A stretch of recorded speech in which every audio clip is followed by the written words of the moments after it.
The following is a presentation of the Western Ontario Super Hockey League.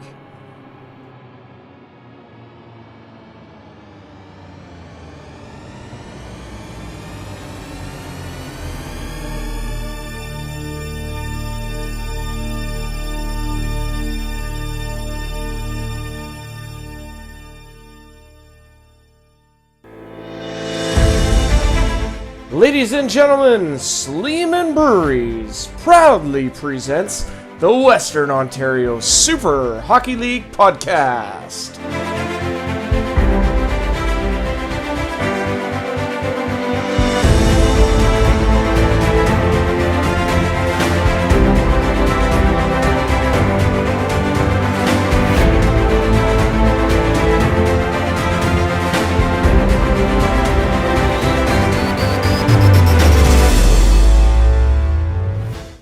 And welcome back to the Western Ontario Super Hockey League podcast. This is our season preview show, guys.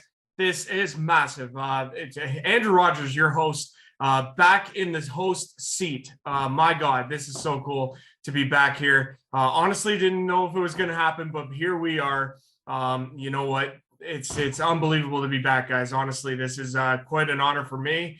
The first thing I want to address is my return. That's not why we're here, but we're here to launch the Western Ontario Super Hockey League podcast for year number 2, sophomore year. Big news, and we'll get to it in a minute. First, I want to address my return, and I want to just give a quick shout out. One, to WOSHL president Jamie Petry. He's also the head of the Stratford Fighting Irish. I want to thank Bill Ryan of the Tillsonburg Thunder as well, because him and Jamie are really spearheading this thing along with a lot of other people. But they reached out to me in wanting interest to bring me back. We had a great conversation, and the rest, as they say, is history. Here I am back in the WOSHL podcast host seat, and I couldn't be happier to be here, guys. Honestly, it's just a phenomenal feeling. And let's get this sophomore season underway, at least from a podcast perspective. Big ups this upcoming weekend. It's going to be unbelievable. The big news, guys, in the off season. Well, if you haven't heard, you've been living under a rock, because it's pretty awesome. Last year, 5 teams made up the WOSHL year 1. Now there are 9. Let's meet the teams. It's the Western Ontario Super Hockey League presented by Sleeman Breweries sophomore year edition. First there were 5, now that number is 9. Let's meet the teams that will compete for the Sleeman Cup in this year's Season 2 edition of the Western Ontario Super Hockey League. First up, you have the Elora Rocks. This is their second year in WOSHL. Oh, and what a first year it was. League best record, 17-3 in the regular season. A series win against the Stratford Fighting Irish before knocking off a very tough challenger in the Tillsonburg Thunder in the final to become the inaugural Sleeman Cup champions. Shout out to Alex Huntley, who set the WOSHL points record for a season with 37, and Charlie Stevens, who took home finals MVP. All their home games will be played at the Elora and District Community Center. Next up, we have last year's runner-up returning for year 2, the Tillsonburg Thunder. Tillsonburg playing out of the Tillsonburg Community Center. The Thunder had a .500 record last year at 10-10, but a series win over the 2-seed Strathroy Jets placed them in a heavyweight tilt against the Elora Rocks, one which they would ultimately fall short of that Sleeman Cup victory. Bright spots in the season included Jake Brown, who led the league and his team with 22 goals on the season. His teammate, defenseman Todd Ratchford, also had a great year, leading all WOSHL players during the regular season with 20 assists. Next up, we have the Strathroy Jets, playing out of the Gemini Sportsplex in Strathroy. The Jets had about as good as a first year as you could expect, as they finished up the season 13-5-2. Dane Johnstone paced the team as he finished tied for the team lead in goals with 9, assists with 11, and points with 20. His teammate, Nolan Blewett, also put up an impressive 9 goals on the year, helping the Jets to that second-place finish during the regular season. However, their luck would run out short, running into a Tillsonburg Thunder team that would not be denied, and they came up short in their bid for that spot in the finals. Our 4th team is the returning Stratford Fighting Irish. Playing out of the William Alma Memorial Arena in Stratford, the Irish wound up finishing 4th during the season last year with an 8-10-2 record. This earned them a spot in the play-in round, a best-of-3 between the 4 and 5 seeds, in which they would prove too strong for the Alvinston Killer Bees in a 2-day, 2-win best-of-3. Next, the luck of the Irish ran out as the Elora Rocks were ready and waiting, proving to be too much, eliminating Stratford from playoff contention. Bright spots for the Irish last season were leading assist and point scorer Ray Robbins, who put up 19 helpers and 31 points. Robbins also tied with Hayden Broomhead with 12 goals on the year. Our final returning team in the WOSHL this year is the Alvinston Killer Bees. To say the year didn't pan out the way the Bees anticipated would be an understatement. Changes throughout and never really being able to find their groove, the Bees struggled to a 1-18-1 record. In the play-in best-of-3, they gave the Stratford Fighting Irish all they could muster, but ultimately could not prevail, thus ending their season. Bright spots, however, for the Bees was the emergence of Grant Spence. Spence led the team in goals, assists, and points, with 11 goals, 10 helpers, and 21 points, good for 10th in WOSHL scoring. Teammate Sebastian Noguera also finishing with 10 assists on the year. You can watch the Bees' home games again this year at the Brooke Alvinston Inwood Community Centre in Alvinston, Ontario. We move into the expansion teams that will be joining the WOSHL League this year. Our next team is one of 4 brand new teams, the Delhi Flames. Delhi will be playing their home games out of the Delhi Arena, which is located at 144 Western Avenue in Delhi, Ontario. Delhi, a population of approximately 4,240. Next up, joining the WOSHL this year is the Erin Blitz. The Blitz, they will be in expansion this year, will be playing their home games out of Center 2000, located at 14 Boland Drive in Erin. A population of just over 11,439. One has to wonder if perhaps the Blitz will honor legendary musician from his hometown of Erin, the late stompin' Tom Connors, most famously known for the hockey song. One of any real hockey fans knows, word for word. Our third expansion team joining the WOSHL League this year is the Plattsville Lakers. After 7 years in the Greater Metro Junior A Hockey League, the Lakers are making the jump to the Super Hockey League circuit. Plattsville, located in the township of Blandford-Blenheim, with a population of roughly 7,400, will play their home games this year out of the Plattsville Arena, located at 68 Mill Street, East in Plattsville. And finally, our ninth and final team, our fourth expansion franchise, the Tilbury Bluebirds. Sporting one of the nicest logos you'll ever see, in my humble opinion, the Bluebirds, out of the municipality of Chatham, Kent, will be playing their home games this year at the Tilbury Arena. That's located at 49 Bond Avenue in Tilbury. Chatham, Kent population covers a lot of neighboring communities. They have a new team to cheer for in the Bluebirds. Lastly, I wouldn't be surprised to see the Birds being covered in the Tilbury Times, a weekly newspaper that has been publishing since 1884. That's our teams in the Western Ontario Super Hockey League presented by Sleeman Breweries. Where do you think each team will finish at season's end? Only time will tell. All right, guys. So that's it. Big news. 9 teams making up sophomore year number 2 for the Western Ontario Super Hockey League. This is going to be unbelievable, guys. Lots of competitive balance out there. It is really going to be unbelievable. So here's how we're going to do the WOSHL podcast season preview show, guys. All the interviews that I did. This is the overall aspect of this podcast. It's over 3 hours. So we had to break it down into 2 parts. So here's what we're going to do, and here's how it's going to go. In part number 1 of this WOSHL podcast season preview show, we are going to speak. We're going to show interviews that I had with WOSHL President Jamie Petry, Allura Rocks General Manager Mitch Scott, Tillsonburg General Manager Bill Ryan, and Strathroy Jets head coach Scott Alkins. In part number 2, when we switch over to part number 2, it's just going to be a little bit of a continuation. But what's going to happen is you're going to have to go to the YouTube page for WOSHL where you found part 1, and then click over to part number 2. We'll give you links to both of those, so don't worry about that, guys. In part number 2, Jamie Petry is going to put on his Irish gear and speak with us about the Stratford Fighting Irish. We're also going to speak to Alvinston Killer Bees General Manager Brett Case. We're going to talk to Erin Blitz General Manager Jeff Richards. We're going to talk about with Plattsville Lakers General Manager Jeff Zier, and we're going to talk to Tilbury General Manager Joe Byrne. The only one that's going to be absent from this season preview show, guys, is the Delhi Flames. I want to apologize to Shannon and to Chris because we were unable to get the scheduling down before this upcoming weekend, which is the preseason weekend. And we will get them on eventually to talk about Delhi, hopefully on the next episode, which should drop sometime next week. But either way, I want to apologize on behalf of the podcast that we couldn't get just Shannon and Chris from the Delhi Flames, but they're making waves over there, and we'll obviously touch on them.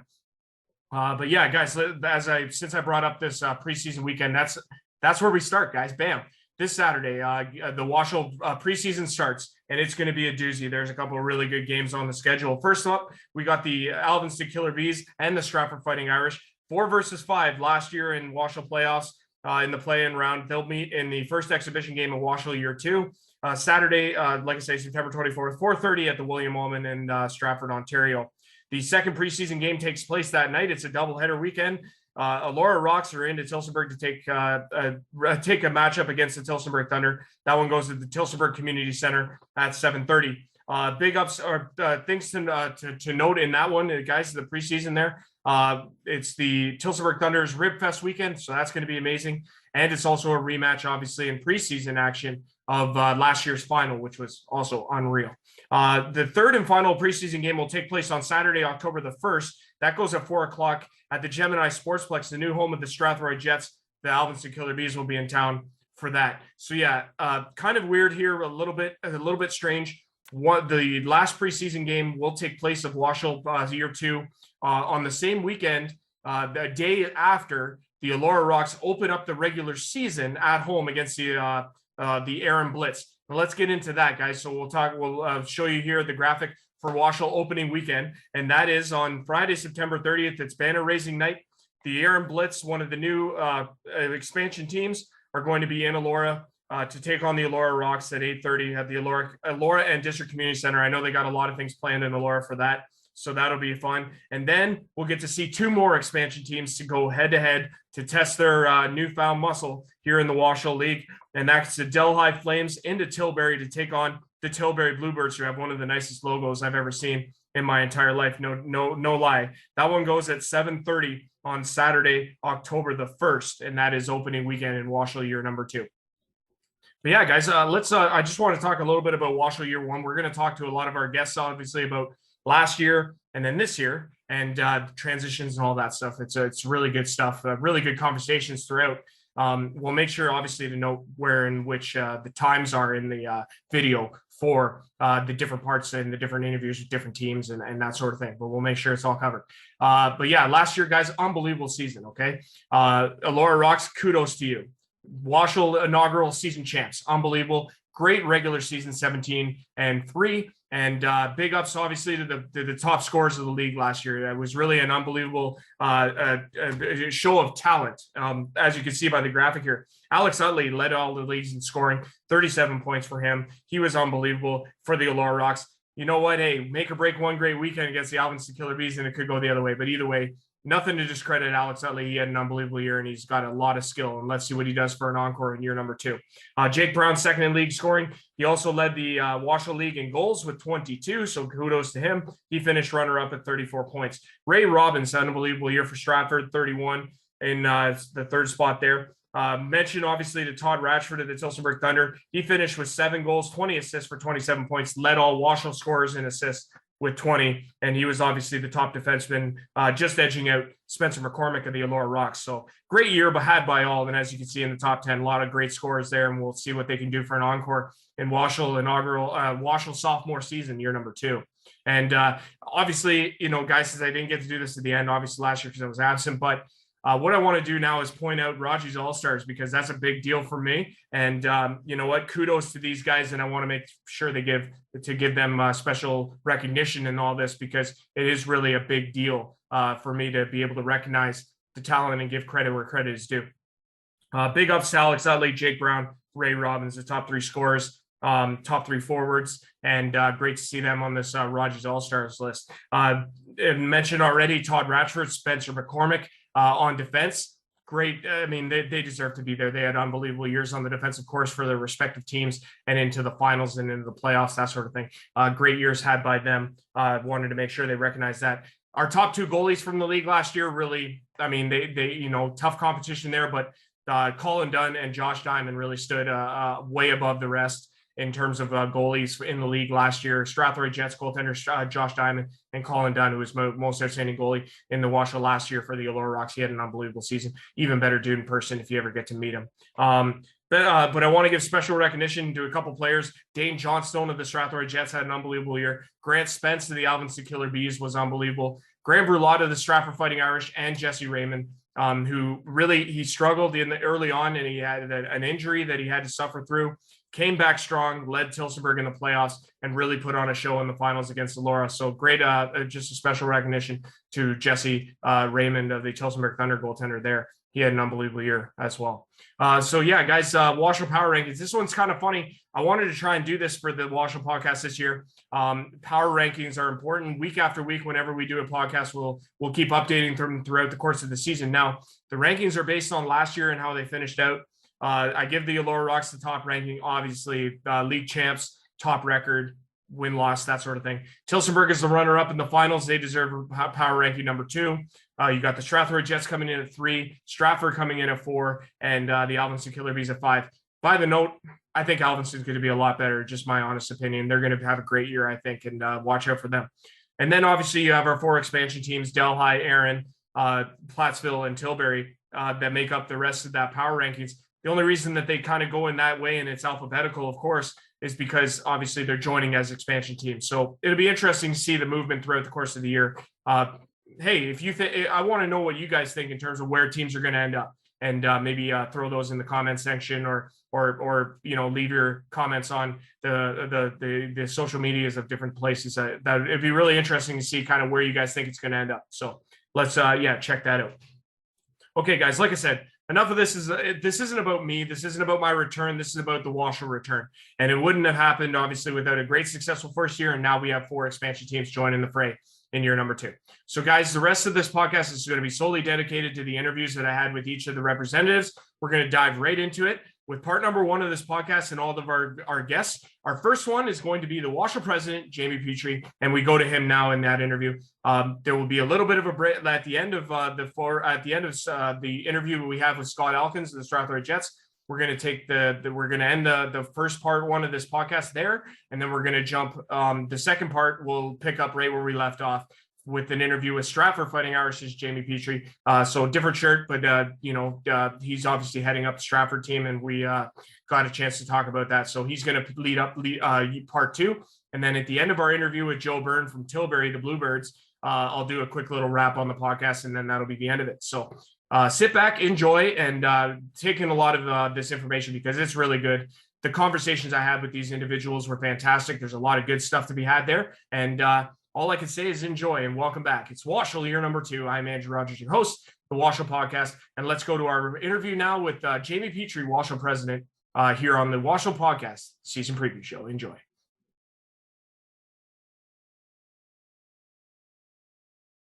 Here on the Western Ontario Super Hockey League podcast season preview show. This is a great little show that we put together. It's great to be back doing these podcasts again, and it's always great to talk to the man behind this league and the one who made it all possible with the help of his with some friends of his on his side. But we're pleased to be joined at this time by Jamie Petry. Jamie, it's great to have you on here, pal. I really appreciate you coming on and doing this, and welcome, buddy. No, my pleasure, and I will speak for the rest of the Western Ontario Super Hockey League. Welcome back, and looking forward to working with you as we did before. It's I definitely appreciate that a lot, and this has been really fun experience getting back and doing these interviews again, being able to speak with people and just getting back into it. That's the coolest thing about this whole thing is whenever you get back into hockey after a little bit of a layoff. How are things going with you? Like, how was your off season? And I guess how excited are you to start getting back and going here?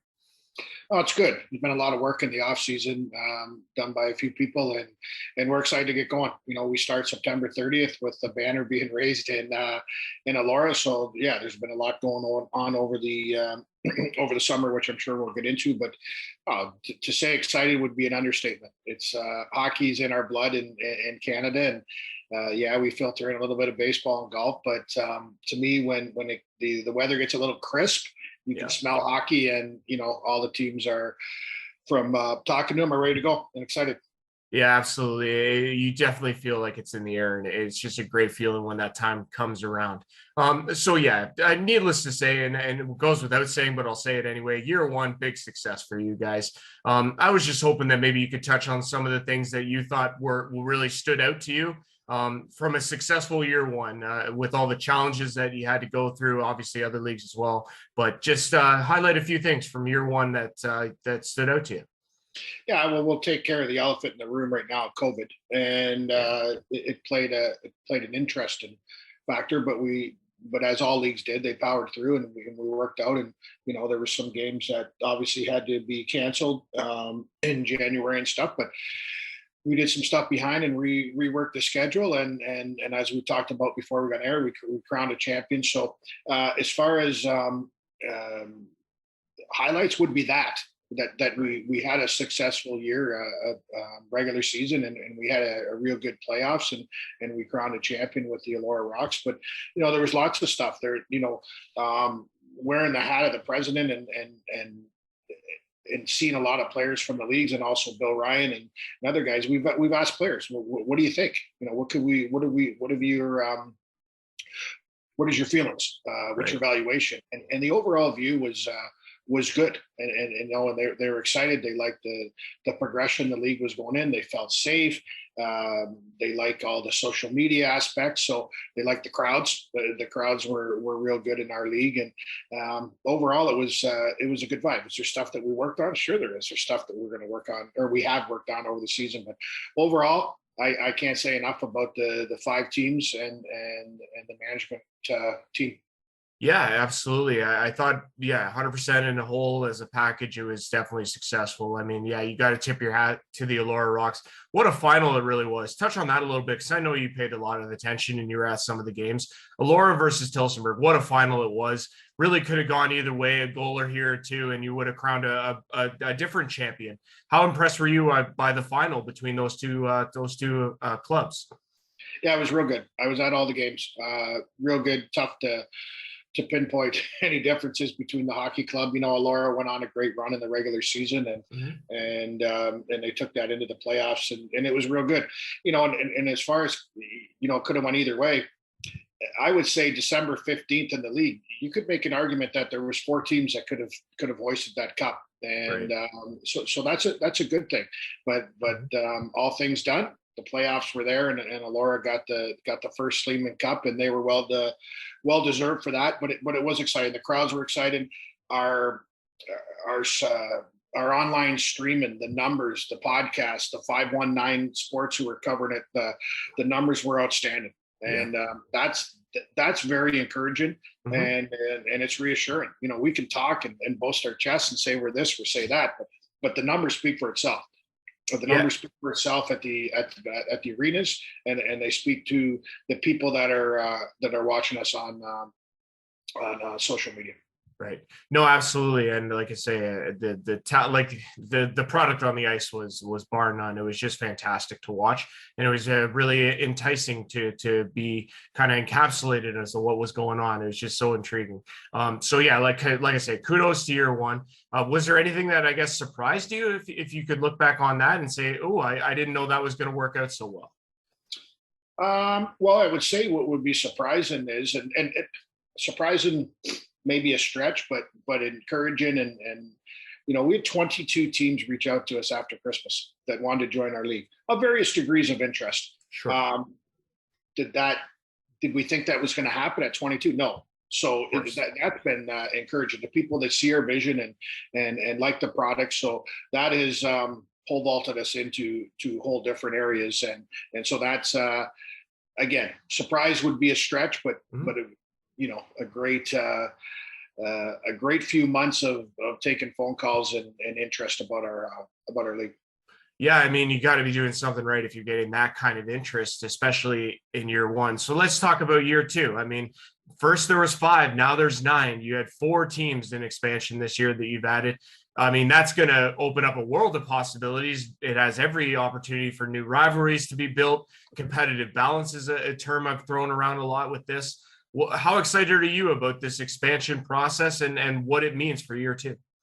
Well, expansion is always, no matter what league, we're talking about our league, obviously it's exciting. And then there's also the doubt, like what could happen. So What we want to do in our league is we want to have a team in each region. So next year, we certainly want a team in Brant County. We certainly want a team in Lambton County. But we got Aaron which takes us into the Collinwood Barrie area, the Simcoe County. So that's going to introduce us to this sort of hockey to that area, which we've had interest. We brought in Tilbury, would introduce us to Chatham, Ken in the Windsor area. Right. So that's solid, and we'll get into that in a second. And then we have Delhi, which gets us our Norfolk County area. Again, the regions. Plattsville, we're hoping that takes care of our Kitchener-Waterloo area, because Kitchener-Waterloo is obviously swarmed with sport, especially hockey. So that'll take care of it there. So no, we're excited. Like I said, the interest has been outstanding, and those 4 teams from all things that I've spoke to, they're going to ice some good hockey clubs and can be competitive right away. And that goes to, with our vision of our player eligibility system, goes with our budgets that are very palatable. That teams can come in right away and be competitive, and that's the plan. We don't want teams to sit and struggle. We want them to be competitive. And I guess that then my next question is, have things been encouraging in that aspect? Like, have you, obviously some of the teams have posted already different signings and different guys and made it well known as to who they're going to be bringing in for skates or just signings in general. Is that encouraging for how competitive they are going to be once they hit the ice? The interest level from players has been outstanding. That some of these camps have been 40, 50, 60 players. No, we don't talk to every team every day, but Bill, Ryan, and I, we speak to these teams to see how the development's coming, and you see the updates on who some of these teams are signing. It's decent hockey players. So no, we think that it's very encouraging. Now, it's one thing to have the piece of paper, and it's another thing to see the hockey clubs being played with.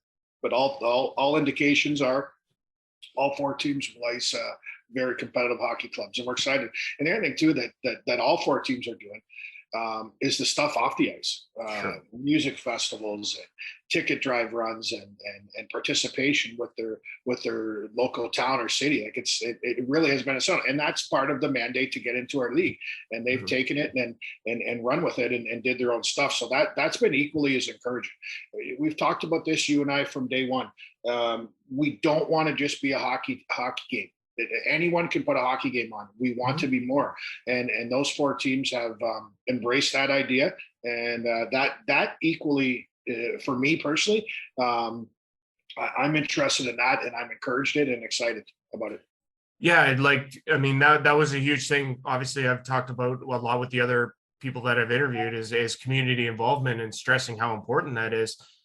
You have to have that community backing. You have to be able to have that attendance on a nightly basis where, the barn's packed, the energy is lively. And that was evident, I thought, in year 1.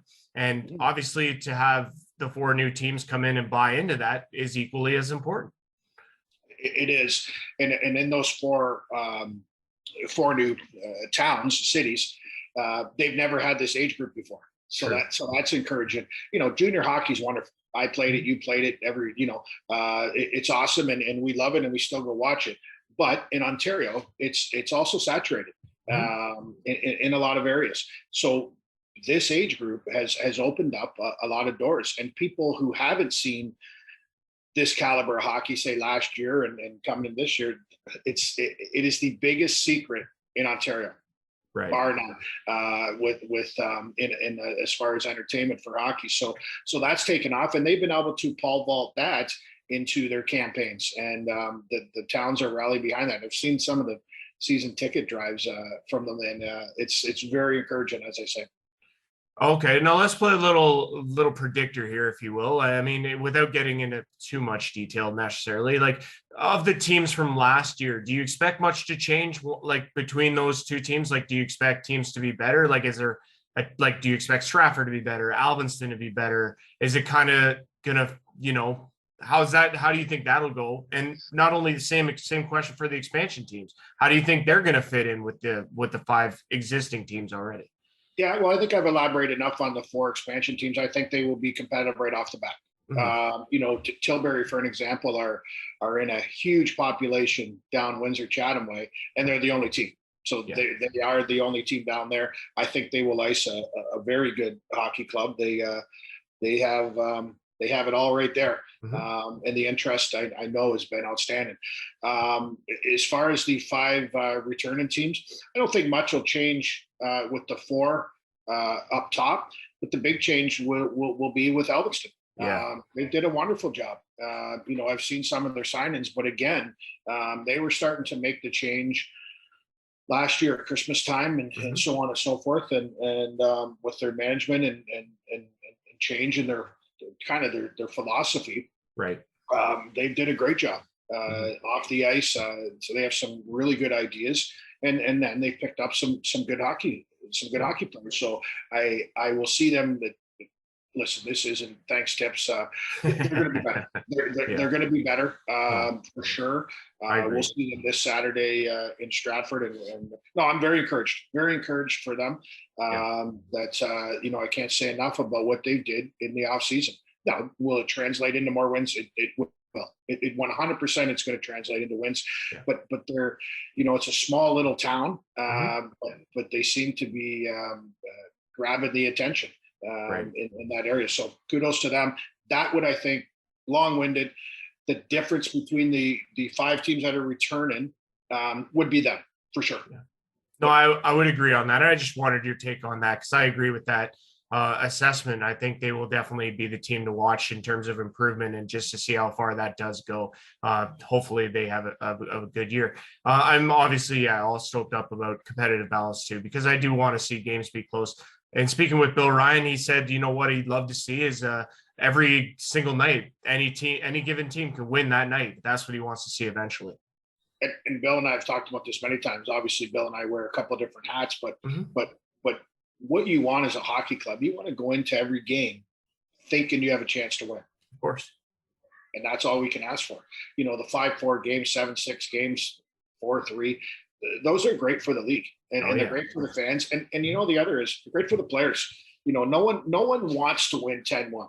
No. And no one wants to lose 10-1. Those aren't fun. And then the attendance will suffer as far as the players. So I think that even the players are coming a long way too. They are. And I'll just touch a little bit on, we look at the, Tilbury here and Aaron here. Where are you going with the geography here? Well, we wanted to introduce, like I said, those places in our league, and in our schedule is a 24 game schedule. Every team will play geographically unbalanced because we don't want some teams traveling all that. Within a couple of years, what is going to happen is we'll have a division in Windsor, we'll have a division Golden Horseshoe, we'll have a division in Simcoe County, and then we'll have our division. Yeah, of course. And then you have the Eastern League. That's the goal. And then inside those divisions will be only an hour to an hour and a quarter, hour and a half tops driving. And that makes sense. The goal. And that's the one thing, and Bill has said this many times because he's got his finger on the pulse too, that's exciting for the players. There's other leagues where they travel 2.5 hours. That's not fun. No. And that's when you see 2 lines show up at a rink. So that's kind of the goal, the vision that will ongoing, that we have these different divisions. So this year there will be a little bit of driving for some games, but we thought as a league, it was imperative that we introduce different markets because, like I said, with the 22 teams, they all aren't in this area. They're scattered that we're interested. So we want to grow our brand and we're happy with it. The support we've had from corporate, with Sleeman, with Domino's, with 519 Sports, with Mighty Expedite. We have other people interested in coming on. It's huge. So we have to be doing something right. And when you grow and you have those people that are backing you with their vision as well, you have to answer some things, and we're answering those calls with them as far as what's the vision, the professionalism, and everything. So right, it's got to be equal across the board, and I think you hit the nail on the head there. The key word is growth. If you're not growing, then the product's not going to get any better. It's going to get stale, and people are going to lose interest. So you got to keep them entertained. You got to keep them coming back for more, wanting more. Just you got to keep that excitement factor driven home every single night. So that's pretty awesome what you guys are doing, honestly. And we spoke about this before, and I sound like a broken record, but no, not at all. We want to do things together, and a lot of times that's lip service. We've had meetings where we strictly talk about ideas, and we bounce them back and forth, and we are always, as far as if I'm here, and we'll always try to work together. And I think it's important. Sure, when we play each other, we want to beat each other, but there's got to be a bigger picture. Like you said, we don't want to end up being just a league. There has to be more to it. And again, I'm going on and on, but that's the vision. We want all the bells and whistles. We want contests going on. We want giveaways. We want to work with local charities and local sports groups, and it's important. And like I said earlier, it's a mandate to get in our league. What is your plan? What is your plan to give back to your town? What is your plan to be entrenched in our league and do things? So we had a golf tournament this year. Yeah, our first WOSHL annual golf tournament, we hope, and the banter back and forth with the teams, it's a start. But it's good. It sounds hoaxy because there's more to life than this.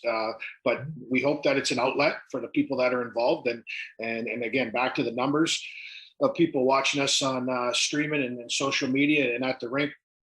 There's an appetite for this, and we seem to be filling it. So we hope that year two, and we'll just extend from the year one success, and we'll try to do things even better.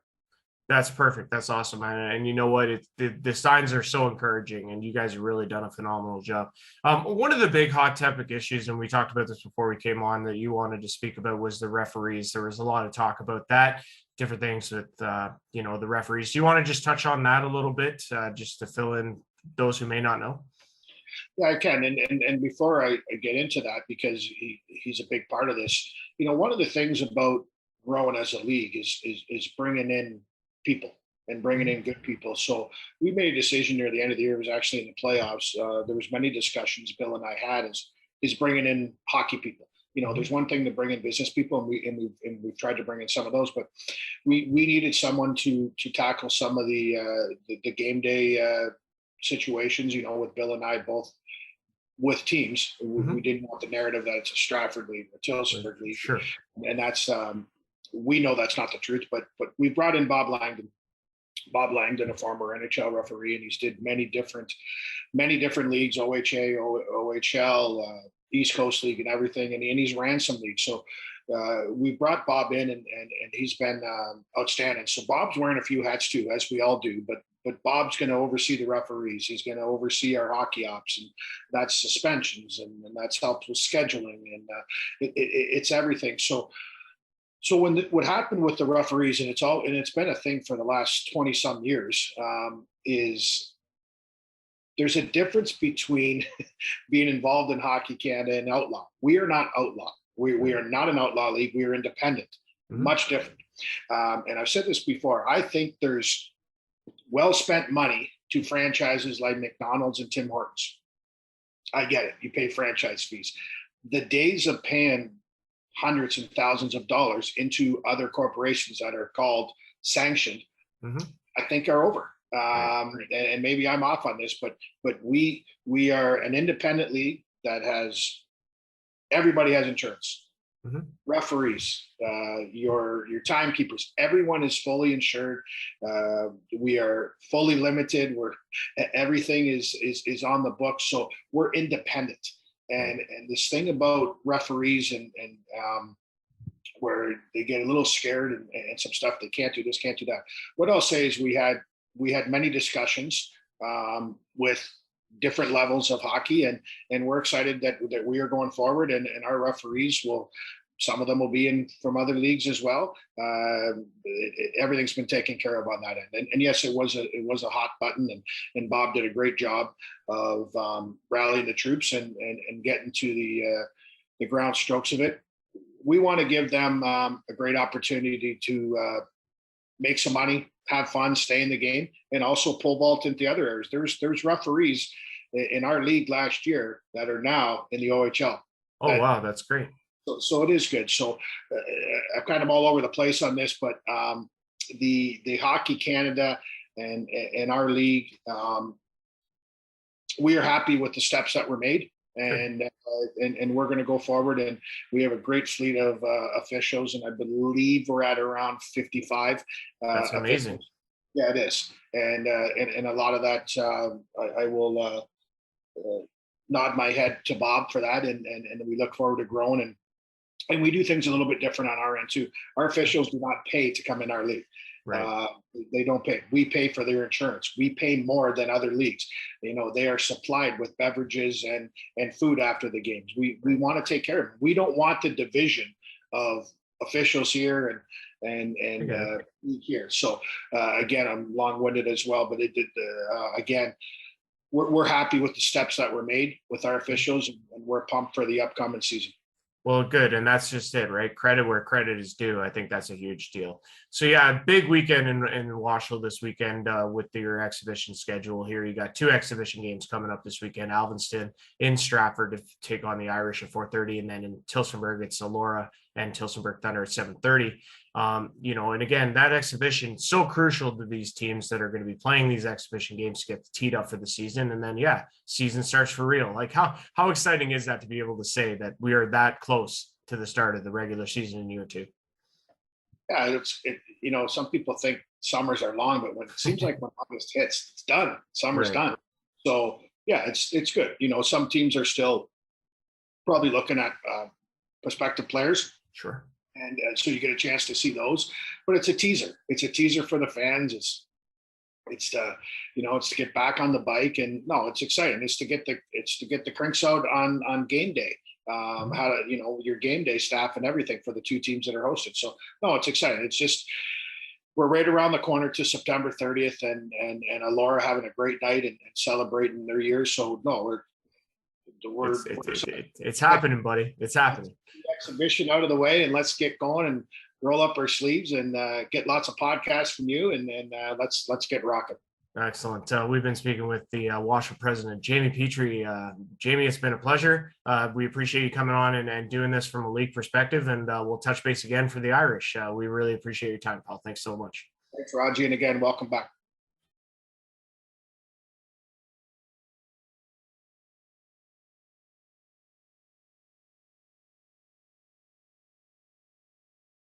Okay, folks, we're back here on the Western Ontario Super Hockey League podcast season preview show. And, this guy needs no introduction. He's a great friend of mine, and it's a pleasure for me to call him that. And he just happens to head up the defending WOSHL inaugural season champs and playoff champs, Sleeman Cup champions, the Elora Rocks. Mitch Scott joins us now. Mitch, great to have you on, pal. Great to talk with you again, and thanks for coming on. Yeah, thanks for having me again, Andrew. It's awesome to do this again with you. Absolutely. It's always a pleasure when we speak. It's always a good time. So I really do appreciate reconnecting with you. Let's talk about you first. How is the off season? How are things going? And are you excited to get ramped up here? Yeah, things are going good. Changes in the personal life at home, and for the better, and lots of things happening with the Elora Rocks for the coming season. It's going to be another unbelievable year. Teams looking like we're going to be just as strong, if not stronger, than we were last season, and we've done a lot of work to get to this point. So from the business side of things are going well as well. It's Rich and Cassie have been doing a great job managing things on that end, and so and we're really excited to get going here. We have a exhibition game this weekend in Tillsonburg, and our golf tournament on Sunday. And then our home openers next week. Yeah, we're gonna get into all of that eventually down here. And that's all good. In terms of last season, I mean, man, you talk about as good a first year as you can get, really, when it comes to a team starting fresh in a new league and putting together things as quickly as you had to. You sum up the season for us. Obviously, it ended pretty well with you guys winning a great final, in my opinion, against Tillsonburg Thunder, one that could have went either way, and I think that's a fair point. What did you think of the season? It was about as good as we could have hoped for. again, this is a humble brag, but we went into the season last year thinking that we had the best roster. We were really happy with from top to bottom how our team was structured. We had a group of guys in the dressing room who instantly bonded together, guys who knew each other, guys who didn't know each other. We were very fortunate that our team traveled better than any other team on the road. So whether or not we were playing in Stratford on a Saturday or if we were playing in Strathroy at 7 o'clock on a Friday night, we had all of our guys there. Everyone contributed.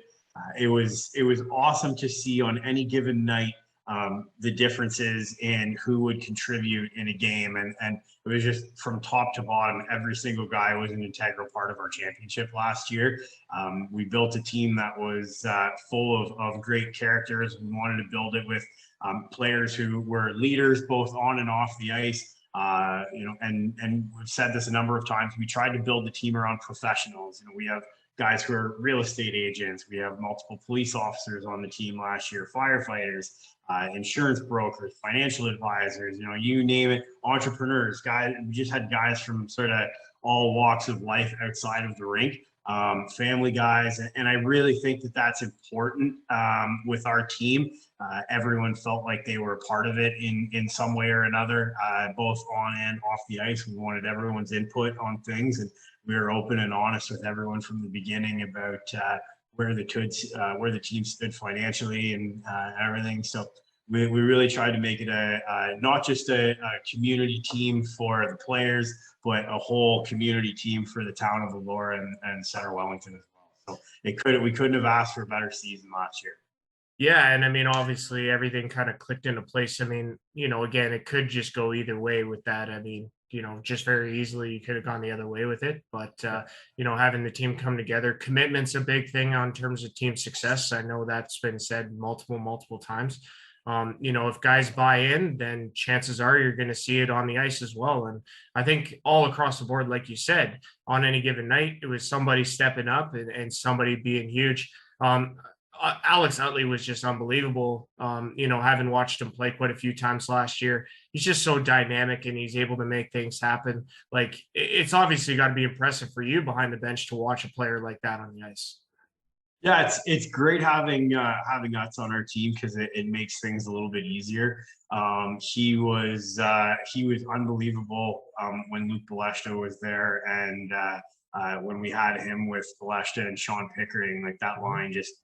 The other teams, didn't matter who it was, they just barely touched the puck when they were out on the ice together. It was really something special to watch. And what was great is he was just such a team guy all the time. It didn't matter how many points that he had. If someone else was firing that night and we needed someone different out on the power play just to give it a different look, he would have no hesitation to come off of that top power play unit and give someone else a chance. So. Utz was really huge for us last year, and I know he had some games where he taught some goals against when Alvinston was struggling earlier on in the season. He put up a lot of points, but and I will say Alvinston bounced back great at the end of the year. I'm really excited for their team this year. Agreed. But even in big games, he was in the game 5 of the finals. He made a great play to set up Jacob Black right in front of the net, and he buried. So he was dynamic in every single game he played in. So we're fortunate to have him. He's a special player, and I think that was the point of just asking about it, because I wanted to make sure you highlight a special player like that, one that can instantly make your team better and can instantly make every line he plays on better, and that's a special guy to have. Another dynamic player that I noticed on your guys' team, and I can't not mention, is Spencer McCormick on the back end. Just such a dynamic skater, a dynamic playmaker, and a guy who can really make things happen out there. And he's an impressive player to watch as well. 100%. And I'll say this about McCormick. So he's top 3 best defenseman in the league. You put him up there with Ratchford on Tilsonburg. Yep. And I think it was Pat McNeil on Strathroy. Yeah, Strathroy. He's good too. Yep. So unbelievable players. But he, as much of a value as he has on the ice, his value that he brings in the dressing room and off the ice is just through the roof. He's invaluable to the team, and we're so fortunate to have him a part of the team. And conversation that I was having with him about 2 months ago, whether or not he was going to come back this year. He had a lot of injuries last year that he did. I remember that. Played through. He got his bell rung twice. One early in the season and one right before playoffs. And he was hesitant on coming back because he's got 2 young daughters, and he wants to make sure that his health and family comes first. And he was worried that he wasn't still going to be able to be a part of the team if he didn't come back and play this year. So, if he can't make it work this year, he said, start the season, see how you feel. We don't want to risk anything. And then, if he can't do it, then he's going to jump on in the coaching staff with us. So, that's just the dedication that he has. That's the kind of guy that he is. We couldn't ask for a better leader. Well, yeah, he's an outstanding guy. I've talked to him many, many times, and he's just an absolute stand-up guy, and it's just a great person to have around. And then the last guy I want to touch on is your rock in the net, and that's Colin Dunn. He was just outstanding last season, top goalie in the league by far. Again, just such an invaluable player, or a valuable player to have, given that, especially as a coach, to know that, okay, if everything falls down in front of us, at least we got a guy in between the pipes that he's going to stop it 9 times out of 10. He was the absolute rock of our team all season long. We don't get to where we were without him, and that's that's not saying that our other goalies might not have, but man, he was unbelievable in every situation that he was in last year. The saves he made a highlight reel save at the start of I think it was game 2 of the finals, game 1 of the finals against Jake Brown. Yeah. And that made it to TSN and Sportsnet. I saw that. I did see that. Yeah. Got blown up. He is about as dynamic as they come. The fact that he never played pro hockey anywhere is beyond me. He's got the size. He's got the dedication. Mm-hmm. He's a very intelligent guy. He's going for his PhD, and he's got a couple of other pretty cool projects that he has on the go off the ice. He's just a really special guy to be around, and he wants to be there. He drives from Grimsby to Elora for every practice and every game, even if he's not dressing, even if we go with either one of our other goalies that we had last year. He was still there. He was still supportive, and he made sure that everyone was looked after on the back end. And our defense were great for him all year long, but we might not win without him. Yeah, he just played so well. And again, it's important for me to be able to identify key contributors and make sure to give them the recognition they deserve. And 100%, you guys deserved every bit of recognition you got for how good of a season you had last year. 17-3, champions of the WOSHL for their first year, inaugural champs. No one can take that away from me. So all kudos go to you guys on that. And there's other guys too before you move on, like that I want to highlight. Like, man, there's top to bottom, our team was just unbelievable, filled with so many great guys. We had even guys who didn't necessarily contribute on the score sheet. We had younger guys who had just come out of junior. They didn't even get to play their overage year at junior. We had Luke Holscher, who came from Mount Forest Patriots. He's a local Elora boy. And he didn't get into every single game. I don't think he scored a goal last year, but he was at every practice. He was at every game. Regardless of the situation that we put him in, he was awesome to have there. Jeremy Goodwin was sort of the whole light in the dressing room. Everything revolved around him. He was such a funny guy.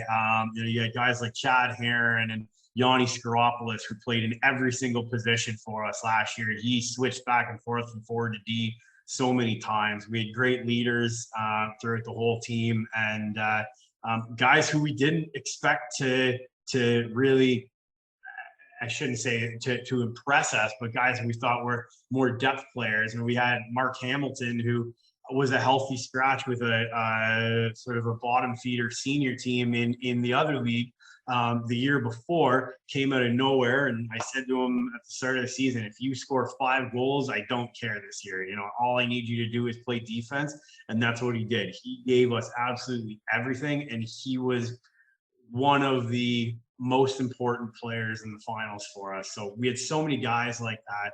I could go down the whole roster from top to bottom and talk about how special every guy is. But yeah, we only have so long here. No, I can appreciate that. And like I say, it's just about real, recognizing real, and being able to identify, contributors and being able to appreciate their hard work and dedication, because that's what it's all about, dedication in this light. So now let's move forward. So year 2, I mean, obviously now the game has changed again. We go from 5 teams to 9. That's a big deal. I want to talk to you first, though, before we get into expansion, about turnover. What can we expect from Elora in year 2, going from year 1 to 2 in that transition? Yeah, a few changes, not a lot. We've got, I would say 85% of our team is returning this year.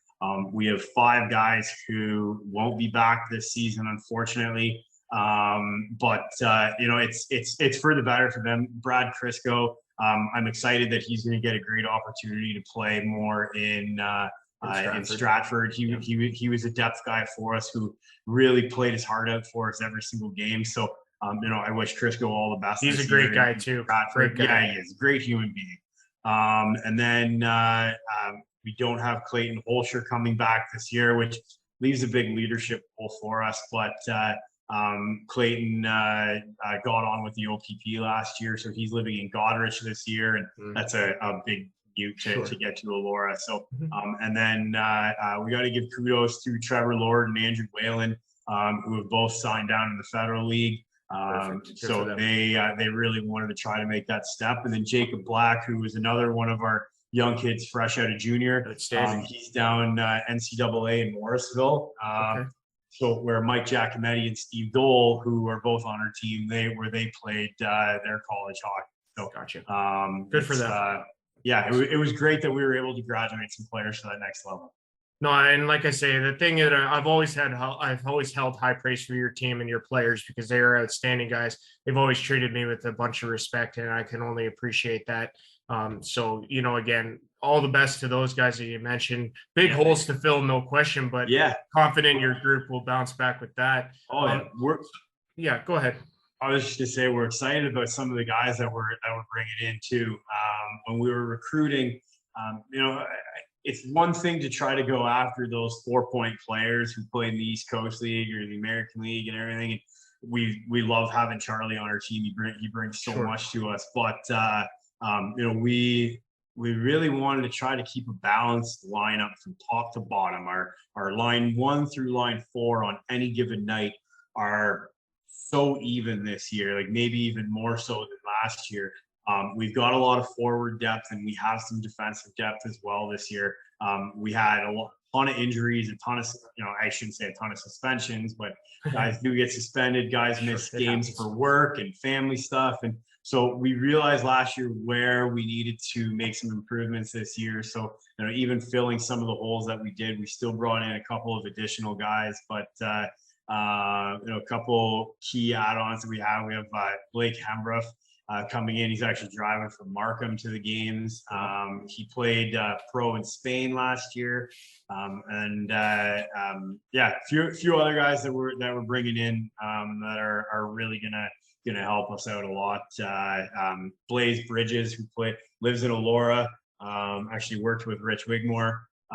He played at University of Guelph, and then Brendan Woods, who played senior for Tavistock for a long time. So you probably know Jamie then. Tavistock Braves, right? So let's just focus to the expansion, because that's a big deal. That's a hot topic here, because now instead of playing the same 4 other teams so many times, now it's expanded. Now you're going to be playing 8 teams. Now, not everybody the same amount of times, obviously, because of scheduling and geographics and all that sort of stuff. But how excited are you about this idea of new competition coming in? And do you think, I think it's going to be beneficial for the league? Do you as well? Absolutely. I'm really excited for the expansion. I'm super curious to see how the teams are going to be. Some of them have been a little hush hush about new players, and that's always kind of intriguing for me. So I'm excited to see how it is. It's nice that we have Aaron so close to Elora. Sure, for travel. That's a nice drive, especially for our guys who are more around the GTA area, that's a little Sure. bit better. Plattsville, I mean, they have some good hockey guys there who are coming in. I love that they brought in Sean McMorrow. So I'm curious to see how some of these teams are. Tilbury, we don't play them this year during the regular season, but they look like they're going to be very, very strong. Mhm. So I'm excited. They're the only senior team down that way, so I'm excited to see them. I do wish that we were playing like Stratford and Strathroy a little bit more, because we built great rivalries with them last year, playing them 5 Sure. times each. But it's nice playing closer geographically, but sometimes for the hockey, I'd love to keep those rivalries. Yeah, no question. And I mean, like, that rivalry is not going to go away. I mean, No. It's going to always be there, no matter if you only play them once, if you play them 9 times, it doesn't matter. It's still going to be electric every time. One thing that I actually really was impressed by with you guys last year was your home attendance. I thought that was outstanding. Every time we went down to a game in Elora, it was just electric. Like, speak to that a little bit, because I mean, that deserves to be recognized of how well the community supported you guys last year. Yeah, so I think the Rocks have always had pretty good attendance. It's a good sports town that was lacking a competitive hockey team for a long time. Sure. And I think it took a little bit for the town to sort of trust that A, we were doing this for the right reason, and B, we weren't the old Elora Rocks. It was sort of a whole new vision. We did a lot of events in the community. We tried to give back as much as we could. The town really started to buy in to what we were doing. And it's just an awesome town to run a hockey team. And every single fan gave us great feedback last year.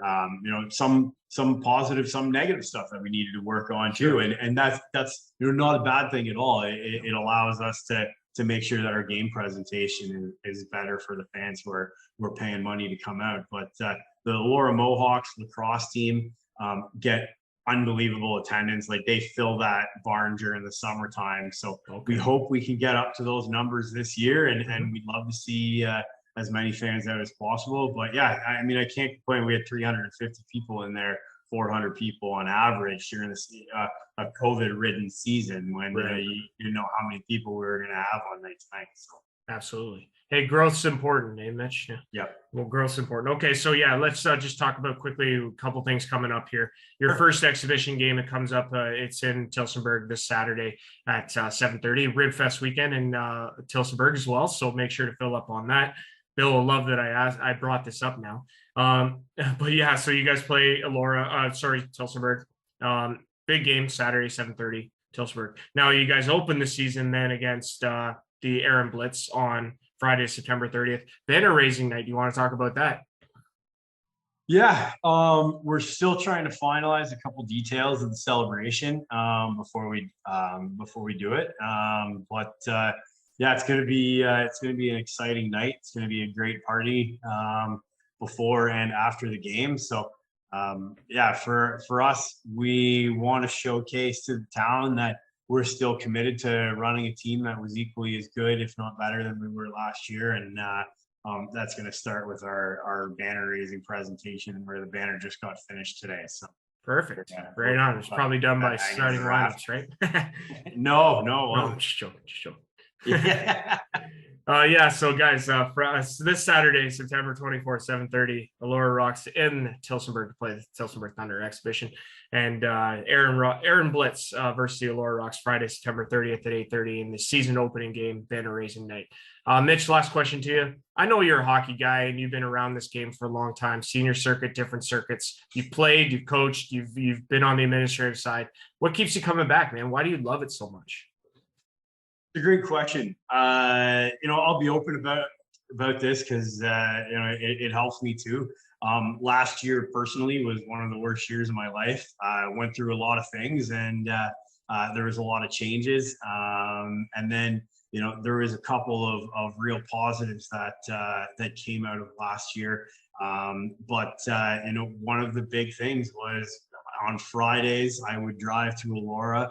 And we would have our home games on Friday night, and that there's something about getting to the rink and being with that group that we had that restored my love for hockey.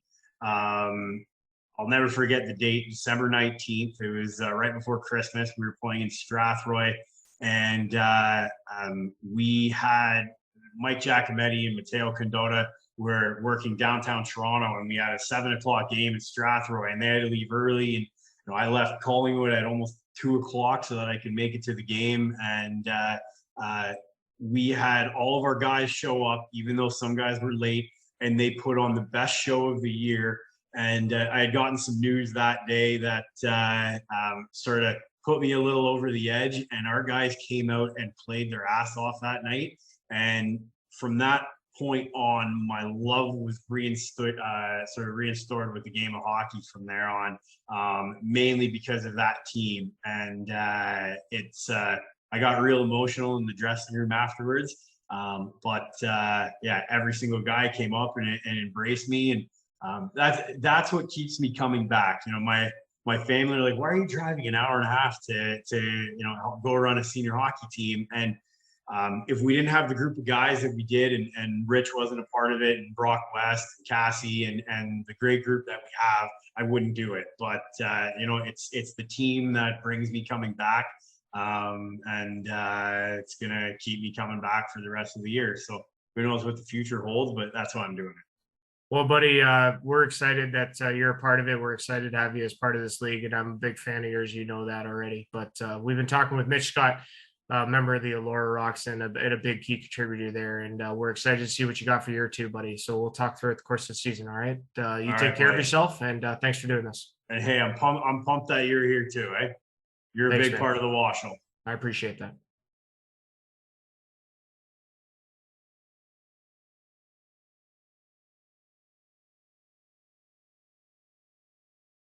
Back here on the Western Ontario Super Hockey League season preview show. This section, obviously, we're going through all the teams, and we're speaking all the teams, getting them primed up and ready to go for the year. One of our returning teams entered the year power ranking number 2, runner-up in the Sleeman Cup Finals last year, Tillsonburg Thunder, and we welcome in Bill Ryan from the Thunder. It's always a pleasure to speak with Bill, and Bill, it's great to have you back on. Welcome back, buddy. Thanks for having me back on. Great to see you back on as well. I appreciate that a lot. Obviously, lots happened here as we started with 5 and now we're at 9. First of all, how are you doing? How are things with you? How was your off season, and how excited are you to get back and going here?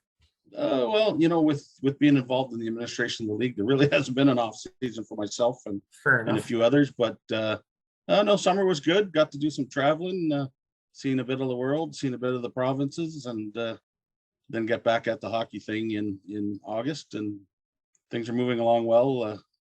Not getting any younger, but that's the story of all of us.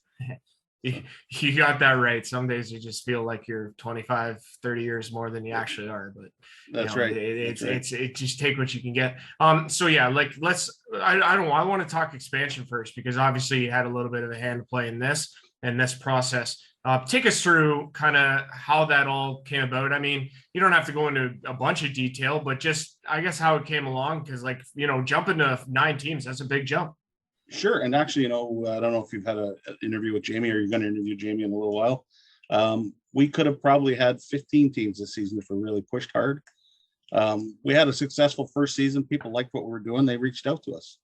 Markets from all over the province of Ontario. Obviously some made sense, some didn't make sense, right? Sure. Not right now, maybe in the future, but we did things the way we said we were going to do them in season 1, and that seemed to snowball into teams being interested, right? So, with our goal of having the teams all within relatively close proximity of each other, we took a bit of a risk this year by adding, not a risk, I should say, but we've added a bit of travel, right? With adding Aaron and adding Tilbury. But our goal is to add more teams close to those guys as well, right? So, sure. I think we're doing things well, and people are noticing. Yeah, that's got to feel good from an administrative point of view, that there's this much interest and that you're adding this many teams in year 2. I mean, what does that say to the product? It must be working. Absolutely. It's been an underserviced market in Ontario for a long time, and for various reasons.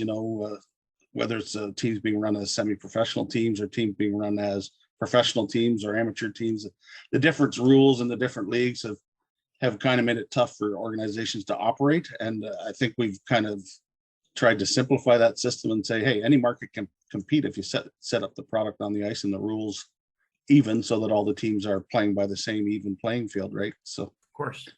I think that's really shown with the amount of people that are interested in icing competitive hockey teams at this level. I couldn't agree with you more on that. In terms of year one of the Western Ontario Super Hockey League, how would you grade it if you had to put a grade on it? What did it live up to your expectation? Is there room for growth? Oh, I think we did some things well. I think we did some things flying by the seat of our pants, right? We have to do a little more planning, which we've done this year. Last year kind of came together quickly. This year we've had a little more time to work on it. So, we hurried some things along, but we'll improve them as things go along. Our manual of operations, our rules, our everything from the referees to the on ice game, right? It all needed a little bit of tweaking, but I think we've done that. And this year we'll tweak a little more as we go along, but I think we're headed in the right direction. Nothing is ever perfect in year one, so if I had to grade it, I would say 7 out of 10, maybe. Fair enough. But there's certainly room in there for growth and improvement. Could you pick one thing out that you would say impressed you the most about the league in general? Yeah, I think buy-in across the league, I think, which has been really important. I've been involved in other leagues, whether it's minor sports leagues or other leagues at this competitive level, and it's the willingness of everybody to work together for a common goal, yet we still want to win on the ice against each other. A good example is I can work closely with the guys in Elora, but I sure hated losing to them in the final last year, right? Sure. In my opinion, the wrong team won, but that'll always be my opinion, and I can't change what actually happened, right? Of course. Off the ice, we all can talk to each other. We can all work together. We can all share ideas. Now, we may not agree on all ideas, but at least we're communicating. When there's a lot of different various opinions, it can be tough to find common ground no matter what the subject matter is. However, I think it's fair to say that amongst every team and hopefully these new teams, there's one common ground in this league. And that is, again, competitive juices, buy-ins, commitment, and just overall growth of this league to make it bigger and better each and every year. Absolutely. That's at the end of the day, you want to grow, but you want to smartly grow. You want to grow smartly, of course, and manage your growth, but that you want to make sure that anybody you bring in as a partner, because let's be honest, all these teams are partners in this enterprise. Of course, there's you have to make sure that they have the same vision. Whether it's the type of product that teams are putting on the ice or the way we're running the business side of things off the ice. Obviously, we want to be creative and free flowing, but we want to be professional and responsible too. Absolutely, you have to have it on all equal grounds or all four corners or whatever you want to call it. Exactly. I couldn't agree with you more. So let's talk about Tillsonburg, because that's what we're here to do. Obviously, you guys had a kind of up and down season overall, because you finished at 500, 10-10. But then you went on a nice little run in the playoffs, defeating Strathroy, a very, very solid team over there in the Jets. And then again, you went up against a beast in Elora, and it made it a hell of a series, I got to admit. Take us through the season from your perspective, and I guess kind of sum it up for us.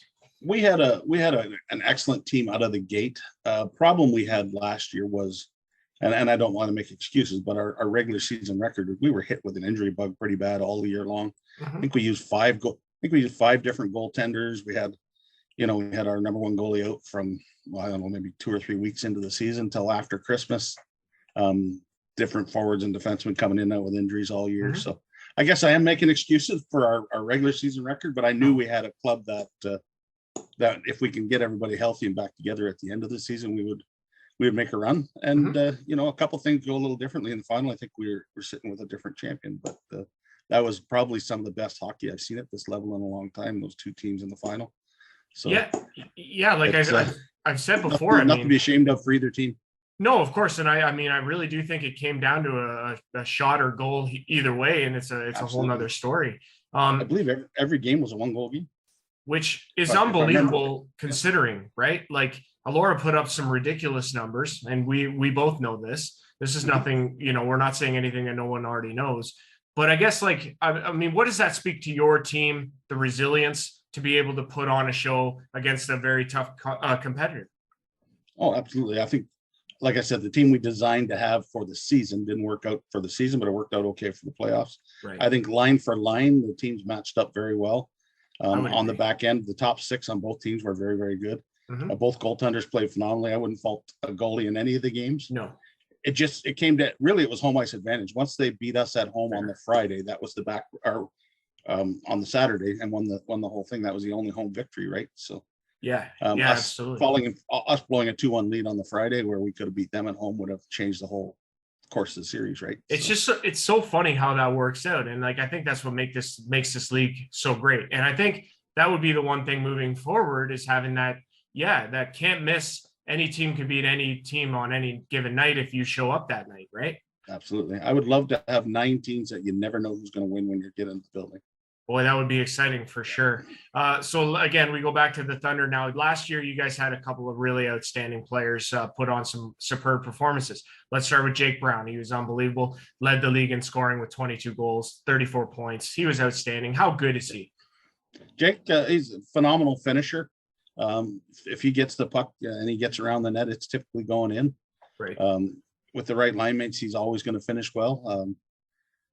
Good guy to have in the room. He's a little bit full of pestilence on the ice, but sure, you need those kind of guys making things interesting. But hell of a teammate, did very well for us last season. We hope he does it again this season. Well, and that's just it. The way I look at him is he's a guy that you'd love to have on your team, but you hate to play against because he makes things difficult. But man, is he electric in terms of being able, like I say, to finish. And obviously, as stats reflect that. Another guy I was really impressed with was Todd Rashford on the defensive end. He's just so stellar back there. How nice is it to know that he's back there stabilizing that defensive core? Well, at the beginning of this season, I won't know because it doesn't look like he's going to be back right away. But we'll see how it goes. But yeah, no, Todd's a hell of a first pass defenseman. He's if guys are breaking, he's hitting them with that puck. I think he had 20 plus assists last year. So yeah, 20. Yeah, led the league in assists. Yeah. But yeah, no, he plays his overall game is really good. A bit of a gambler, but you always need that guy back there that's getting that puck moving up the ice quick. Yeah, he just seems like he's really in control of the game out there, which I can really appreciate. Let's talk about turnover then, because you did mention that, you may not have him at the beginning of the year. I can imagine you could probably say that with some other players. What's the turnover going to be like, and how is that going to be an adjustment for your squad this year? We've had one skate so far, and I think we had 70% of the team out at the first skate. Okay. We expect probably 85-90% of the team back. Okay. A couple of guys we know aren't coming back for sure. One of our defensemen has gone down to play for Tilbury because he lives in Chatham, right? So only made sense. Sure. And overall, though, I think most guys will be back. We have a few guys that can't come back right away for various reasons. Sure. Family, friends, work, competitive ball, lacrosse. They all do so many things, right? So of course. But I think by Christmas you'll see most of the regulars back. But we've also added some nice new pieces that are coming in too. So. I think we'll be as good or better than last year. So perfect. And obviously, yeah, you guys open up you got an exhibition game coming up this Saturday evening against the Allura Rocks. Tough competitor in an exhibition game, but I guess what are you hoping from your squad to show you in that exhibition game? Well, the exhibition game is there's 2 reasons for the exhibition game. To be brutally honest, I always want to win, especially when we're playing Allura, but it's more to get a look at a few guys that are question marks. Right. As well as get some of these guys that although we know they're on the team, maybe haven't played in this league anymore to, get at least a few minutes of ice to get a feel for how teams play and the speed of the game, that sort of thing, which is tough to tell in game 1, but get everybody out there and get a feel for things. Yeah, like the way I look at it is an exhibition game, preseason game, however you want to word it, is so important to shake off that rust and just get back into the feel of things. Just to feel the ice, feel the pace, hone the skills, whatever you want to do just to get warmed up. I think that's a huge advantage. And then obviously, yeah, you guys go from there and you open up the regular season on the road in Strathroy. Can I just mention something on the exhibition game? I'm going to get a little plug in here. Absolutely. Go ahead. We are, for the first time ever, I don't know if you're familiar, but we have ran a Rib Fest in Telsperg for about the last 5 or 6 years. Yeah, that's right. Actually, yes. And we're actually, for the first time ever, this exhibition game will be during our Rib Fest weekend. Perfect. So starting Friday, we'll have the Rivers, the craft and vendors show, different food vendors, live music going Friday, Saturday, Sunday. So anybody coming on Saturday can come to Rib Fest before and go over and enjoy it, and come and have a beer after at the beer tent. And it'll be fun to play a game during the event, I guess you would say. Yeah, no, hey, I totally blanked on that to put that together. I apologize for that. Okay. But like, I mean, obviously the Rib Fest is, and this is actually kind of interesting too, because the last couple of them have been a little bit hindered over because of COVID, right? Yes. Yeah. We're going back more to the traditional style. We didn't take it full scale back to where it was. We didn't get we didn't get a bunch of big stage acts and everything this time. We just got a bunch of local acts that are going to play under the big tent. Yeah, but it'll be better than a drive-through. But you can stay, eat your food, you can enjoy your food. We have the vendors, the artisans, the craft people there, along with the Ribbers, of course. And I think they're going to have a dessert truck and a Mexican food vehicle this year, and cool. all kinds of stuff. So there'll be lots to do. It's non-COVID style anymore. As we called the last two COVID style. You had to drive up and take it home, right? Yeah, exactly. So, that's right. Drive through. Yeah. So that's perfect. Rib Fest, and then obviously enjoying a hockey game. And what better combination is there out there, Absolutely. really? But then, you guys do open up for real against the Strathroy Jets. Now that's the team you guys played in the first round last year. Now they had to have been a tough out, but again, that's your opening game of the season. I guess, what is your expectation for the Thunder throughout this season, like going into year two? Well, every year we start the season thinking we're going to be the best team. Realistically, in a top 3 finish is kind of where we see ourselves on paper, but you don't win on paper, as we all know. Right. You mentioned the Strathroy team. I suspect they're going to be even tougher than they were last year. And again, every game we played them, and even though it was a 4-game sweep last year, could have went either way. We just happened to come out on the right side of all 4 games. Mm-hmm. This year, I don't think they'll be as an easy and out. Year 2, you hear rumors. You don't know for sure, because Strathroy's been kind of keeping things quiet. But I think they're going to have a pretty strong roster. Fair. Alvinson's improved a lot. I would like to see a top 3 or 4 finish. Anything higher than that, I think, is possible. But you wait and see. Absolutely. So let's make a note here. So in Tillsonburg this Saturday, Rib Fest weekend against Elora for exhibition, and then they start the season for real, the Thunder in Strathroy. The home opener is on Saturday, October the 8th, when you welcome in Tilbury. That's at 7:30, Saturday, October the 8th. Now, let's talk a little bit. We'll switch it back to the administrative side from the expansion group. What is your expectation for those teams? I mean, it can always be tough coming into a league that's already not well established, but had a year under their belt to come in as a new team. It can present challenges. What do you expect from the 4 expansion teams? To be honest with you, I think they all have a bit of an advantage, is that players are, and you'll probably hear more of this when you talk to Jamie, players are reaching out to the league now. Yeah. We have multiple inquiries a day for various teams, for people that live in various areas. Some players are capable, and some maybe that aren't. Right. So I think these teams had an advantage kind of to the teams that were brand new last year, who had nobody to start the year. Right.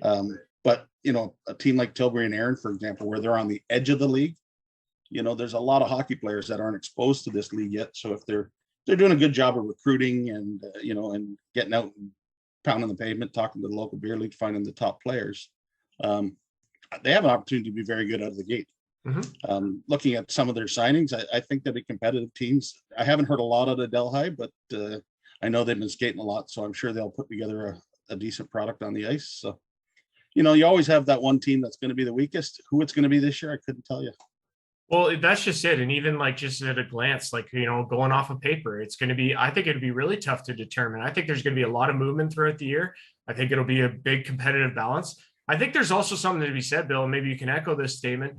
When it comes to playing just a league with 5 teams, the competitive balance, if you will, is kind of limited. But with 9 teams, boy, it's a world of opportunities. It's tough when you see the same teams too much, right? Sure, of course. And I think your standings get a little bit skewed too, because guys don't.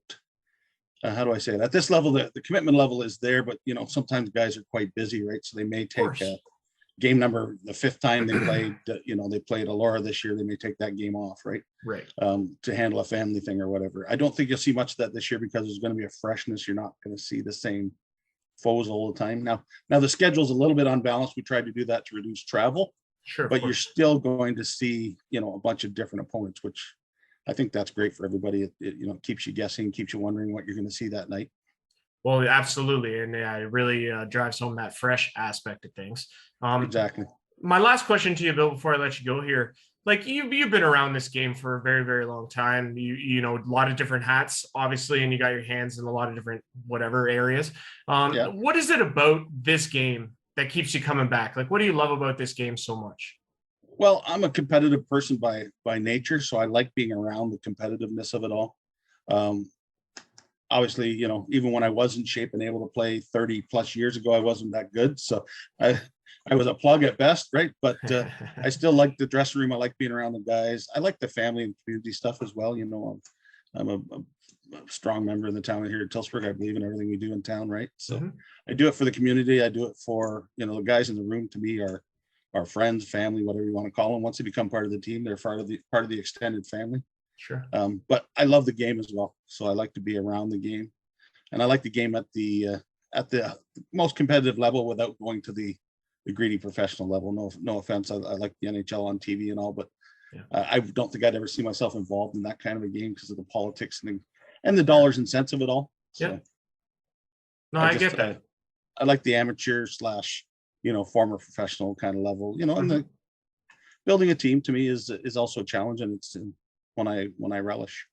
Yeah, no, absolutely. And but yeah, just so you know, personal feelings, you're doing a great job. You and Jamie are spearheading a lot of things, and you guys are doing a lot of positive things. And I just on behalf of the league, I mean, we really appreciate what you do, and I really appreciate what you do and your hard work and your work ethic. So thank you for that, and thank you. And Jamie and I can't take all the credit, but there's a lot of behind the scenes stuff that we keep under the, but you know, all the other teams are doing a great job as well of promoting the league and the product, and you know, people are coming to us through contacts of friends, you know, business associates of a business associates and that sort of thing. So that's why I think we're doing everything as a collective. Obviously, Jamie, ourselves, and Bobby Langdon's doing a lot of work now, right? So you guys are killing it. You really are, and I'm impressed with with your hard work ethic, and just keep that up. All right, we'll keep doing what you do.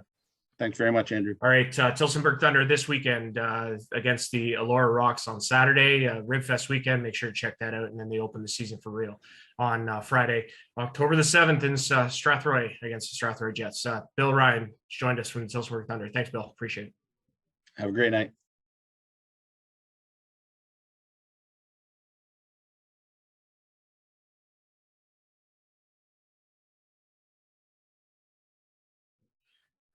All right, folks, we're back here on the Western Ontario Super Hockey League podcast. This is the season preview show. We are pleased to be joined at this time by head coach Scott Alkins of the Strathroy Jets.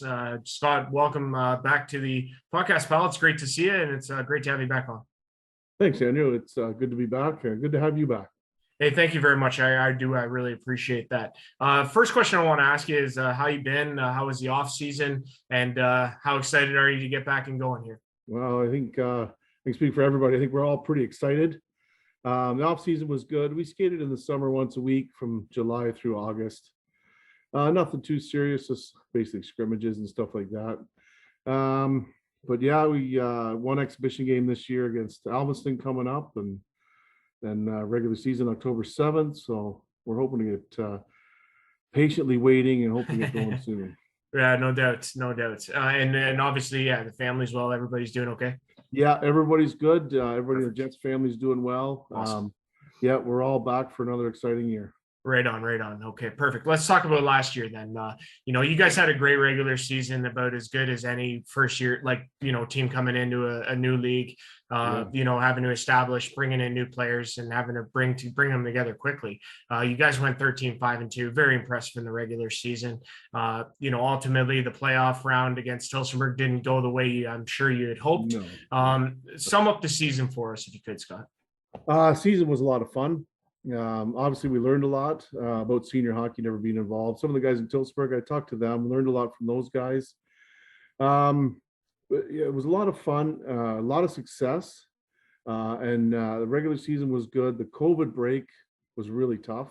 Sure. It was tough to get going again. Guys didn't want to come to practices and road games, so it was tough to get going after that break, which I think hurt us in the playoffs. Sure. Playoffs were tough. We had we went out 4 straight, which nobody likes, but there were 4 1-goal games and 2 of them in overtime. Of course. Against a really good hockey team. Mm-hmm. They're a class out organization, and they played really well. I thought for the most part we played well. A couple of bad bounces and that kind of thing, but yeah, we're looking for a little bit of revenge this year.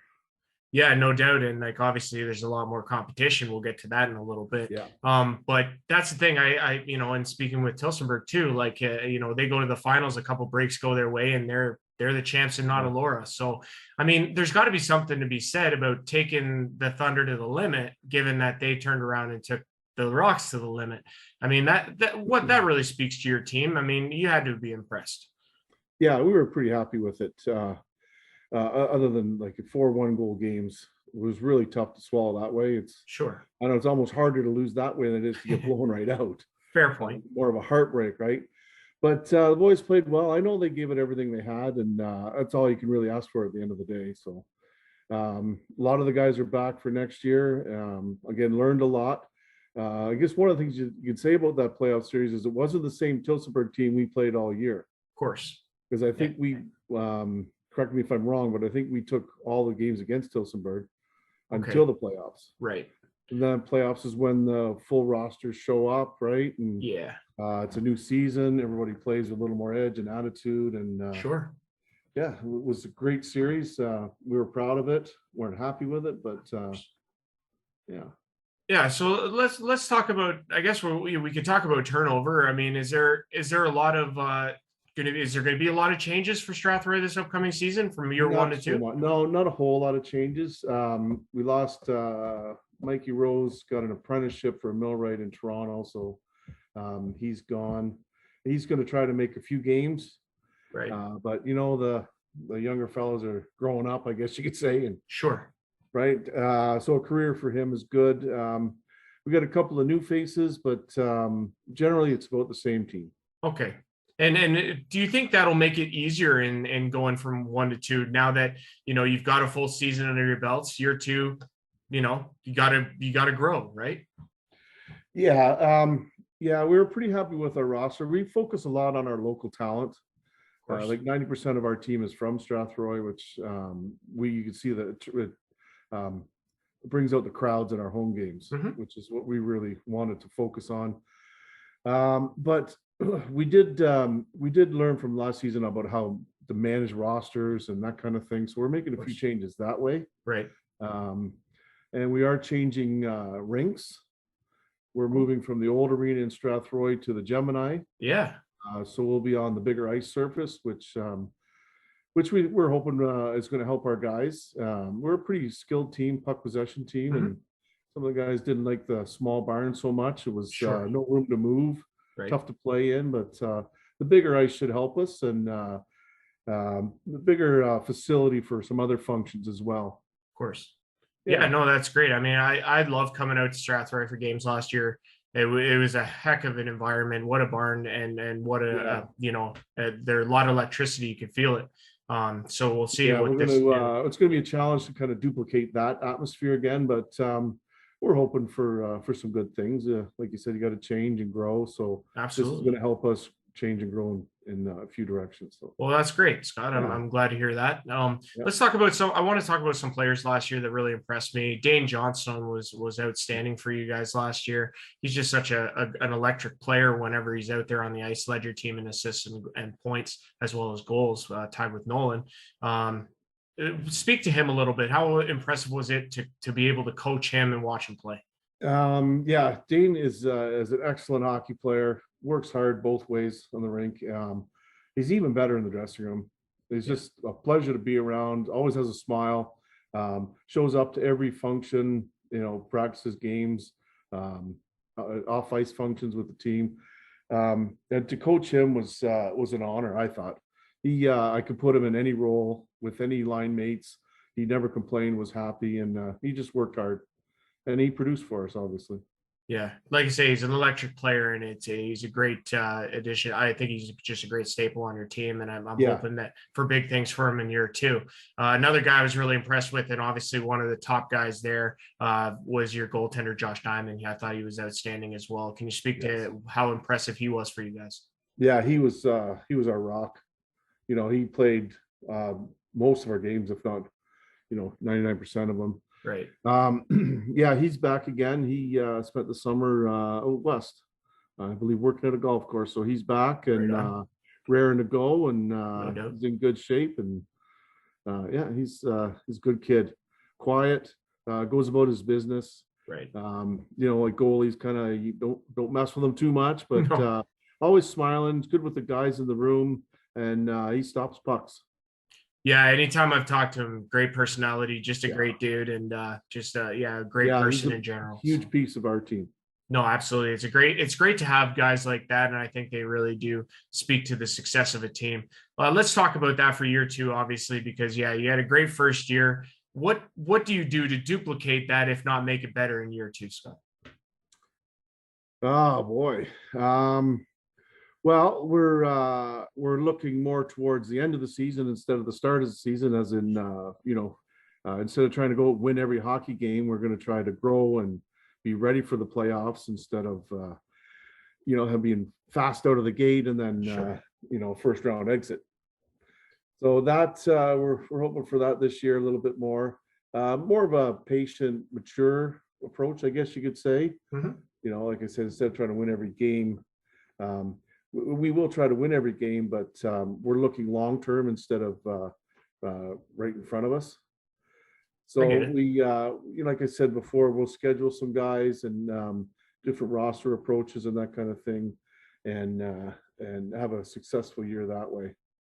Yeah, and then obviously you guys got an exhibition game coming up, as you mentioned, on Saturday, October the 1st, 4:00 in Strathroy at the Gemini Sportsplex against the Alvinston Killer Bees. How important is that exhibition going to be, as you guys tune up for the regular season start? It's definitely important, but like I've been telling the guys, we only have one exhibition game. So like the month of October, we have 5 games scheduled. Okay. We practice once a week. So basically October is going to be our camp. Right. Guys are busy all summer, so they don't all make the summer skates. And then, we don't start regular season until October. So it's hard to get everybody together early September. Mm-hmm. We're just starting to ramp up really hard now. Good. So yeah, I think we'll take the first exhibition game, and then we'll take each league game as it goes, analyze from it, and then address situations from there. Yeah, absolutely. And that does make sense. I mean, that exhibition game, I think, is just crucial for you shaking off any rust, getting into the game speed, that sort of thing. Contact, I think that could be good. Some bumping and the speed of the game, and all the important stuff like that. Absolutely, Scott. No, absolutely. Now I want to ask you just a bit about this expansion, because obviously now, as opposed to playing only against 4 opponents, you're playing against 8 opponents. What is your take? Like, how do you feel about this expansion, and are you excited about it? Oh, absolutely excited about it. I can't believe like 4 new teams in 1 year. That's I think that speaks volumes to what the league is doing and what it's about. Great. And how many hockey players are really out there wanting to play. Right. I think it's good. I like the way they've aligned it and scheduled it. It's manageable because, we all have jobs and families, and so we still have to manage those schedules on top of hockey. But yeah, I'm really excited about it. It's fun to play the same team 6 times, but it's nice to mix it up a little bit too, right? Sure, of course. Yeah. And I mean, with this much teams now, I think it'll be even more balanced from a competitive standpoint, to be honest, which I think is going to be great for this league moving I'm forward. anxious to see, see how the new teams are, and some road trips and new experiences and fun, and should be good. Yeah, you guys open the season. The regular season starts for real for you guys on Friday, October the 7th, when you go to Strathroy, when you play Tilsonburg, excuse me. Yeah, in Strathroy at the Gemini Sportsplex. That's right. So last question I have for you there, Scott. Like, you're a hockey guy. You've been in hockey for a long time. You've been around the game for a long time. What is it that keeps coming you back? What is it that you love so much about this game? That's easy to answer. It's the boys, being around the guys. The game's fun. The game's intense, high-paced, highly skilled hockey, and the boys are great. It's the camaraderie and the laughing and joking, and having a couple of cold pops after the game, and it's fun. It's gets you in the dead of the winter. It gets you off the couch and out of the house, and we really enjoy it here in Strathroy. Well, perfect. That's great. We've been speaking with head coach of the Strathroy Jets, Scott Alkins. Scott, it's been great talking with you. Great catching up.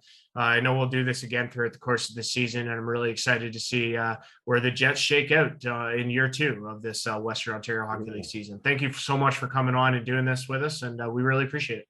Not a problem. Thank you very much. For part 2 of the Western Ontario Super Hockey League season preview show, make sure to go to the Western Ontario Super Hockey League YouTube channel and click on part 2.